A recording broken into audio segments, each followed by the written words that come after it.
పార్లమెంట్లో ఆమోదం పొందిన 33% మహిళా రిజర్వేషన్ బిల్లు అమలుకి కేంద్రంలోని ఎన్డీఏ ప్రభుత్వం విధించిన షరతుల్ని వెంటనే తొలగించాలని సిఐటియు రాష్ట్ర కార్యదర్శి శ్రామిక మహిళా సమన్వయ కమిటీ రాష్ట్ర కన్వీనర్ కె ధనలక్ష్మి డిమాండ్ చేశారు. ఈ బిల్లును డిలిమిటేషన్ సెన్సస్ తో ముడిపెట్టడం అత్యంత దుర్మార్గమని ఆమె విమర్శించారు. రిజర్వేషన్ బిల్లు అమలు కోసం సిఐటియు రాష్ట్ర కమిటీ ఆధ్వర్యంలో ఎంబీవీకే భవన్ లో రౌండ్ టేబుల్ సమావేశం నిర్వహించారు. ఈ కార్యక్రమంలో సిఐటియు రాష్ట్ర కార్యదర్శి దయ రమాదేవి, ఉపాధ్యక్షురాలు కె సుబ్బరావమ్మ, శ్రామిక మహిళా రాష్ట్ర కన్వీనర్ పె ధనలక్ష్మి తదితరులు పాల్గొని మాట్లాడారు.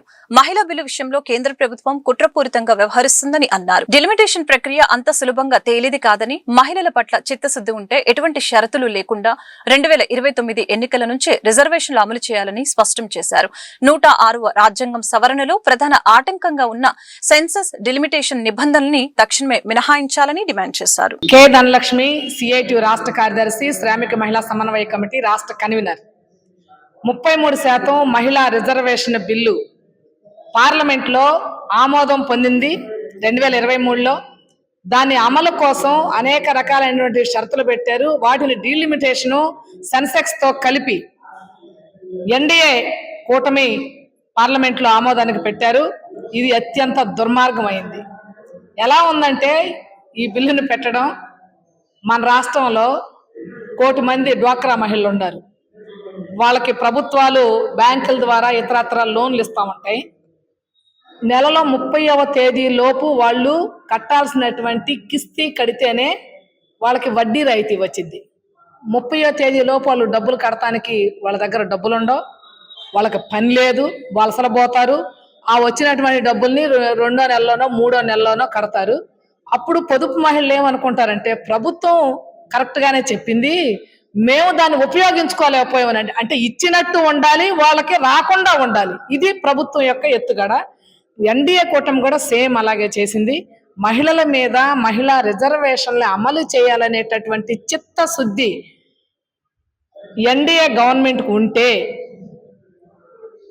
వెంటనే దాన్ని 2029 ఎన్నికల్లో అమలు చేసేటటువంటి పని చేయాలి. దానికోసం బెంగాలు, తమిళనాడులో ఆయన సడుగు ఊడిపోతా ఉంది.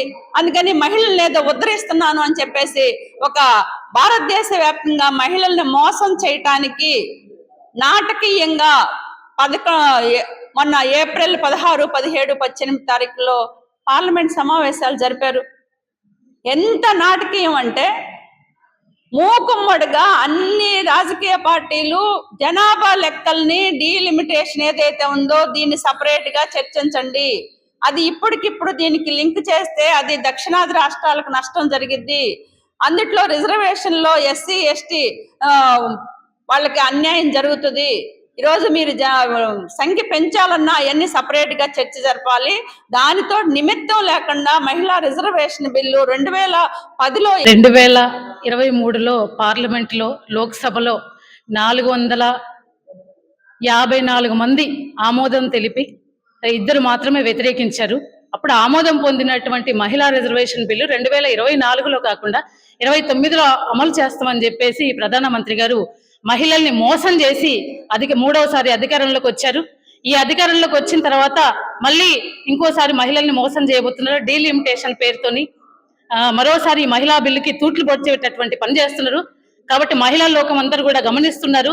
వెంటనే ఈ మహిళా రిజర్వేషన్ బిల్లుని అమలు చేసినటువంటి ఏదైతే చట్టం చేశారో ఆ చట్టం చేసినటువంటి దాన్ని 2029లో అమలు చేయాలి అని చెప్పేసి మేము ఈరోజు సిఐటియు రాష్ట్ర కమిటీగా ప్రభుత్వాన్ని డిమాండ్ చేస్తున్నాం.